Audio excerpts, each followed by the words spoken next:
पश्चिम बंगाल की मुख्यमंत्री ममता बनर्जी ने दार्जिलिंग हिल्स और खासकर गोरखालैंड टेरिटोरियल एडमिनिस्ट्रेशन के लिए कई तोहफे दिए हैं। मुख्यमंत्री ने 271 करोड़ रुपयों की परियोजनाओं को इनॉग्रेट किया और कई प्रोजेक्ट्स की भी नींव रखी। साथ ही साथ उन्होंने जीटीए के लिए 75 करोड़ रुपयों का ग्रांट भी अनाउंस किया। उन्होंने जीटीए की कई लॉन्ग स्टैंडिंग डिमांड्स और जीटीए एम्प्लॉइज के लिए बेनिफिट्स के साथ वैकेंसीज पर भी मंजूरी रखी। कर्शियोंग के मॉन्टेविड ग्राउंड में आयोजित एक गवर्नमेंट बेनिफिट डिस्ट्रीब्यूशन इवेंट में उन्होंने कहा कि GTA chief executive Anit Thapa और जीटीए के अन्य नेताओं ने जीटीए के लिए उनसे बहुत सारी मांगे की हैं और उनके पास हिल्स के लिए बहुत सारी चीजें भी हैं। सर्वप्रथम मुख्यमंत्री ने घोषणा की जीटीए के रेगुलर एम्प्लॉइज के लिए, जिसमें उन्होंने कहा कि 2009 और 2019 के वेतन नियमों को रिवाइज किया जाएगा। उन्होंने कर्मचारियों के लिए डेथ कम रिटायरमेंट बेनिफिट स्कीम की भी अनाउंसमेंट की, जिसमें रिटायरमेंट ग्रेट्युटी को 20 लाख रुपए रखा गया। हम जीटीए एम्प्लॉइज जो है उसको लिए डेथ कम रिटायरमेंट बेनिफिट स्कीम कर रहा है। इसके बाद उन्होंने क्षेत्रीय स्कूल सर्विस कमीशन की बात की, जो साल 2003 से सक्रिय नहीं है। मुख्यमंत्री ने इसके इमीडिएट रिवाइवल की भी घोषणा की। उन्होंने बताया कि जीटीए के स्कूल्स में 590 वैकेंसीज हैं, जिसमें 146 अपर प्राइमरी और सेकेंडरी स्कूल्स की हैं। इन रिक्त पोजीशंस को जीटीए की क्षेत्रीय एसएससी के द्वारा भरा जाएगा। साथ ही जीटीए के अंडर एक स्कूल बोर्ड रखने की भी उन्होंने बात रखी और दार्जिलिंग एवं कालिम्पोंग जिलों में डिस्ट्रिक्ट स्कूल बोर्ड के लिए एक कार्य समिति बनाने का भी निर्णय लिया। उनके द्वारा डिस्ट्रिक्ट स्कूल बोर्ड के अंडर 1000 वैकेंसीज को भी फिल करने की बात की गई।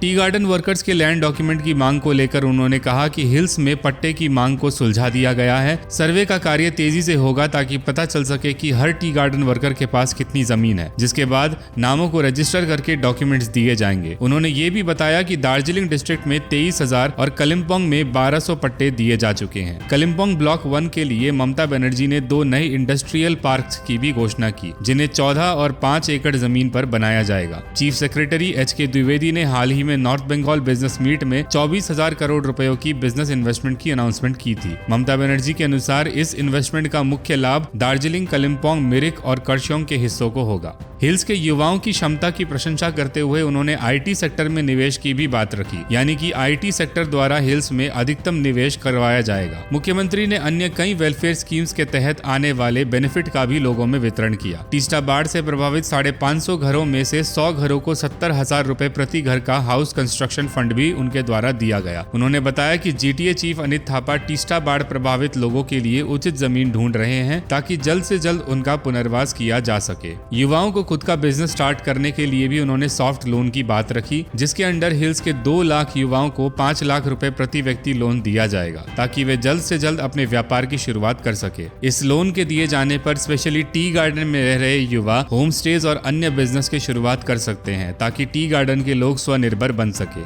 दार्जिलिंग डिस्ट्रिक्ट के लिए उन्होंने 102 करोड़ रुपयों की 14 परियोजनाओं की नींव रखी और 78 करोड़ रुपयों की 11 परियोजनाओं का उद्घाटन भी किया। साथ ही कालिम्पोंग डिस्ट्रिक्ट के लिए उन्होंने 81 करोड़ 92 लाख रुपयों की 28 परियोजनाओं की नींव रखी और 8 करोड़ 67 लाख रुपयों के प्रोजेक्ट्स को इनॉग्रेट किया। मुख्यमंत्री ने हिल्स के ऑपोजिशन के नेताओं पर आरोप लगाते हुए कहा कि कुछ लोगों द्वारा हर 5 साल में चुनाव के दौरान पहाड़ की शांति को भंग करने का प्रयास किया जाता है। उनके अनुसार ऐसे लोग हमेशा झूठे वादे करके लोगों को भड़काते हैं, जबकि वे हमेशा अपने वादों को पूरा करती हैं।